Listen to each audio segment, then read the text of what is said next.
Hi, I'm Claire, and in this video, we will dive into the fascinating world of AI avatars. As you may have noticed, I am not a real person. I am an AI avatar that's been generated by a tool called HeyGen. There are also other amazing tools of this class, such as DID, Synesia, DeepBrain, and others. So leave a like if you wish for me to also create tutorials for those other tools. The first thing you'll see after logging in is its dashboard. From here, I suggest taking a look at the templates first.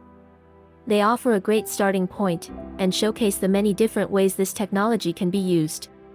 I can also get a quick demo simply by clicking on any one of these templates. North Korea is likely experiencing Let's select a news template for this example.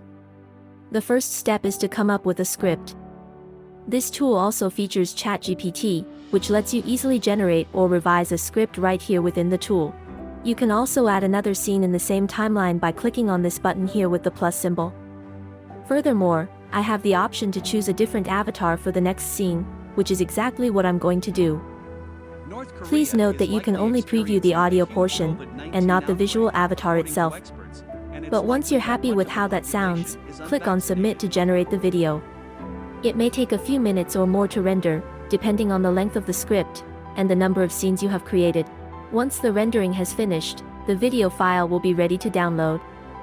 Here is the sample video of what we have just generated. North Korea is likely experiencing a huge COVID-19 outbreak, according to experts, and it's likely that much of the population is unvaccinated. Let's look back at the best moments from the opening ceremony. Stay tuned to our channel for more Qatar World Cup 2022 news. And there you have it. Thanks for watching AI Prime Tutorials. If you'd like to try any of these AI tools yourself, I have put all the links in the description below. Feel free to subscribe as I intend to create more tutorials like this. Until then, see you next time.